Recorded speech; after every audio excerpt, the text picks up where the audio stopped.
జనాలకే కాదు మొత్తం దేశానికే దేవుడంటే ఇలానే ఉంటాడు అని పరిచయం చేసిన మహానటుడు ఎన్టీఆర్. శ్రీకృష్ణుడు, రాముడు, శ్రీనివాసుడు ఇలా అన్ని దేవుళ్ల పాత్రలు వేసి పరోక్షంగా తెలుగువారింట దేవదేవుడిగా నిలిచిపోయారు ఎన్టీఆర్. రామారావును మొదట్లో శ్రీకృష్ణుడిగా ప్రేక్షకులు ఆదరించలేరు. అంతవరకు కృష్ణుడంటే ఈలపాట రాఘవయ్యే.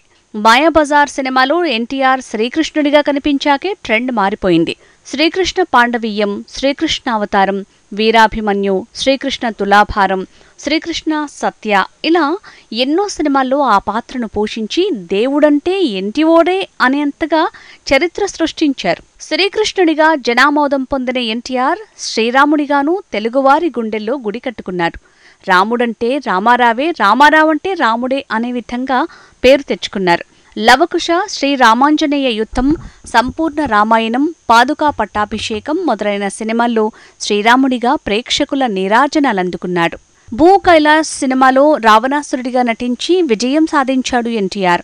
ఆ పాత్రను మరింత మెరుగుపరిచి ప్రతినాయకుడికి విశేష ప్రాధాన్యమిచ్చాడు.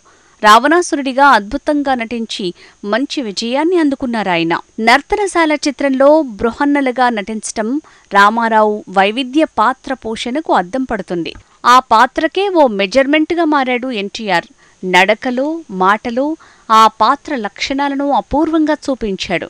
శ్రీకృష్ణ పాండవీయంలో దుర్యోధనుడిగా నటించిన దశాబ్దం తర్వాత రామారావు శ్రీకృష్ణుడిగాను, దుర్యోధనుడిగాను, కర్ణుడిగాను, దానవీర శూరకర్ణలో త్రిపాత్రాభినయం చేసి చరిత్ర సృష్టించారు.